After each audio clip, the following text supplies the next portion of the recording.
Cara, Maluco. essa Copa América, olha, essa Copa América eu vou te falar, hein, esse negócio Não de... passa uma raiva, hein? Porque assim, esse negócio que jogaram com o campo menor e... nossa uma várzea senhora, total, é uma várzea total que acontece, Instalaram. acontece aqui. Mas, cara, então, que assim, na virada da Copa, pós-Copa, né, muita coisa mudou na Globo, né? Pô, o Galvão parou, saiu, né, não parou, mas saiu, o Kleber saiu também, O Arnaldo mais já tinha saído antes, uma né? galera saiu, né, e tal, e aí, assim, muitas histórias aí, comentarista e tal, teve uma reformulação gigantesca lá. E aí você ficou, né, e você falou que na Copa já tava pensando em parar mesmo, e como que foi esse último, porque foi 2022, parou agora em 2024, quando aconteceram todas essas mudanças lá, você falou, cara, talvez seja a minha hora também? Não foi bem assim, né? Teve um pouco disso. Mas o que eu disse isso, inclusive, para a direção da Globo, foram 3 segmentos. O primeiro deles era a vida pessoal. Eu queria ter mais tempo com a minha família, eu queria ter mais tempo com meus netos, viajar mais com a minha mulher, enfim. Segunda questão era a questão interna da empresa. Eu comecei a perder espaço para gente que eu considero, e aí é um critério meu, ninguém tem nada com isso, né? Podem discordar à vontade. Perder espaço para gente que eu considerava abaixo de mim na hierarquia dos melhores narradores da casa. Então essa foi uma segunda questão. E a terceira questão foi o fato de que vivenciar as coisas como eu vivenciei durante tantos anos já não me brilhava os olhos mais como antigamente. Então eu já não tinha a mesma vontade de ir para uma Copa do Mundo, eu já não tinha a mesma vontade de ir para uma Olimpíada, enfim. A distância das pessoas, das minhas coisas, me afetava um pouco mais. Então, dentro de cada um desses 3 segmentos, tinham coisas mais importantes, coisas menos importantes, que me afetavam, né? Aí chega uma hora que você começa a somar tudo e você fala, não, acho que deu pra mim. Acho que eu não quero sofrer aqui, eu não quero passar por isso aqui, eu quero... E não são só coisas negativas, são coisas positivas, como, por exemplo, eu ficar mais com os meus netos, né? É uma coisa que me atrai muito. Te faz mais feliz hoje. Me faz né? mais feliz, exatamente isso. Eu até brinquei, eu dei conversando com umas pessoas outro dia, eu falei, hoje em dia... eu prefiro muito mais ir na festinha de fim de ano da escola da minha neta, que tem 5 anos, a Serena, do que, por exemplo, ir para uma Copa do Mundo. Para quem ouve, parece um absurdo. E até eu falei outro dia, para quem é jovem, para quem tá em jornalismo esportivo, cara, é uma das coisas mais deliciosas que tem você ir numa Copa do Mundo. É uma coisa sensacional e eu me lembro até hoje, a ESPN narrou em 96 a Olimpíada de Atlanta, ela narrou aqui do Brasil. Então só foram para lá, acho que 2 repórteres.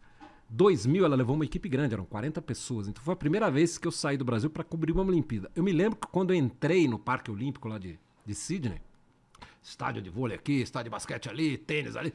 Cara, eu tava na Disneylândia, né? Pra mim aquilo era Disney World. Eu tava no meio do maior parque de diversões do mundo de esportes, né? Então essa sensação é muito boa. Então eu recomendo para todo mundo que é muito mais jovem que eu, que faça isso, que se dedique, que tente ir para uma Olimpíada, tente ir para uma Copa do Mundo. No meu estágio de vida hoje, aos 65 anos, eu já fiz 8 Olimpíadas, sendo que 5 delas em loco. Eu fiz 6 Copas do Mundo, todas elas em loco. Já não tem o mesmo peso. Total. Há coisas na minha vida hoje que são mais importantes, como, por exemplo, ir na apresentação de bateria do meu neto, que tem 10 anos, ele toca bateria, o Ângelo. Então, essas coisas me pegam mais hoje, pelo emocional mesmo.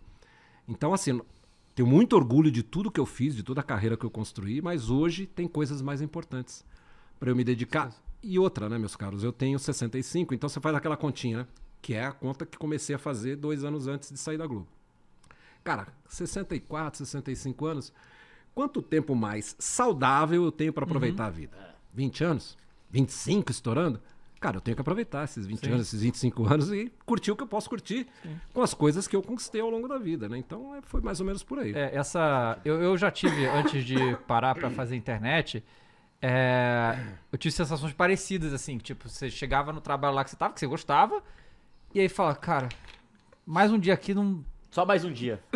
Sabe? É só mais um dia. E assim, e realmente, esse momento de reflexão, você fala, ir pra uma Copa do Mundo, pra alguém que ama, porque você não deixou de amar futebol. Claro.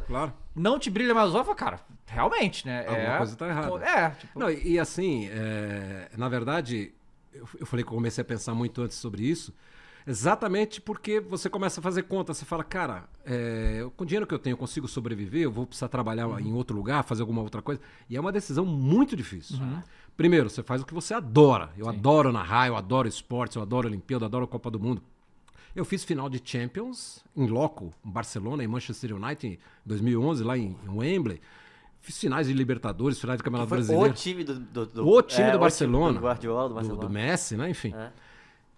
Então eu fiz muita coisa legal e por isso que eu digo que eu me orgulho muito de tudo isso que eu fiz. Mas aí você começa a raciocinar, né? O peso que as coisas têm e você... E é uma decisão muito difícil porque eu fiz tudo isso e poderia continuar fazendo. Eu fiz a abertura da Olimpíada de Paris em Paris, né? Eu acho até que foi uma concessão da Globo me homenageando, mas eu fiz em loco.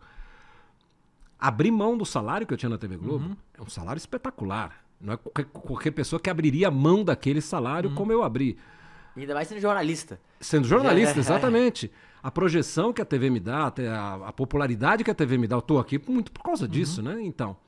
Então você abrir mão de tudo isso é muito difícil. Por isso que foi ali 1 ano e meio, 2 anos, eu conversando muito com a minha mulher, que é uma parceira incrível e tal, até a gente chegar à conclusão de que não, o melhor caminho é por aqui. Então eu decidi que eu ia pedir demissão, no comecinho de fevereiro desse ano fui conversar com o pessoal da Globo, e foi muito bonita a minha saída, porque nós construímos juntos, eu e a Globo. Eles viraram para mim e falaram, eu falei para eles, eu gostaria de parar na Olimpíada, mas se vocês querem que eu pare já, isso foi em fevereiro, eu paro já. Quiser que eu vá até o fim do ano para vocês irem ajeitando as coisas, eu vou até o fim do ano, não tem nenhum problema. Fomos conversando até chegar à conclusão, não, a Olimpíada é um bom momento para a gente encerrar e tal. Me trataram super bem, carinhosamente, enfim, não tenho nenhuma queixa em relação à minha saída da Globo. Não, e isso tem um detalhe dessa história aí também, que não é muito... e é uma coisa que eu fico... Isso é comum em tudo quanto é TV. Sei lá, tem um programa que tem 5 comentaristas. Um comentarista é demitido ou sai... Simplesmente no dia seguinte ele não tá mais lá e ninguém fala mais sobre isso. E você teve essa oportunidade de fazer no programa você poder se despedir, né? E também a galera como teve, né? Na própria Globo. Sim, Maurício exato. Noriega, meu parceiro, querido amigo, quase um veio irmão, aqui também já. foi demitido e não dá pra... Você vai falar o que pra direção da Globo? Não quero que demita o meu amigo aqui. Não tem, é critério deles, eles Você demitiram. tá todo dia com o cara... Kleber, exatamente, Parou. o Kleber, enfim. Eu fiz a final do Campeonato Paulista com o Noriega num domingo, 2021, acho, né? Final do Campeonato Paulista, ou 21 ou 22. Nós fizemos a final do Campeonato Paulista, que acho que foi o último que o Sport TV transmitiu. Na quarta, quinta-feira começava o Campeonato Brasileiro, ele me liga na terça falando assim, pô, Milton, eu tô estranhando, não tô em escala nenhuma, não tem jogo pra mim nesse meio de semana. E começava o Campeonato Brasileiro. E foi assim, na quarta-feira os caras chamaram ele lá e demitiram. E aí ele me liga e falou, tô fora, o cara me demitiu. Você vai fazer o quê, né, cara? Você tá esperando ir trabalhar com o cara que foi seu parceiro 18 anos. Então, e foi assim, o Kleber Machado acabou sendo demitido, e muitas pessoas ali internas, né, na Globo, porque houve, como você disse, uma renovação muito grande, né, uma questão que veio até da pandemia com os salários, com o faturamento da Globo, que eles tiveram que cortar, enfim.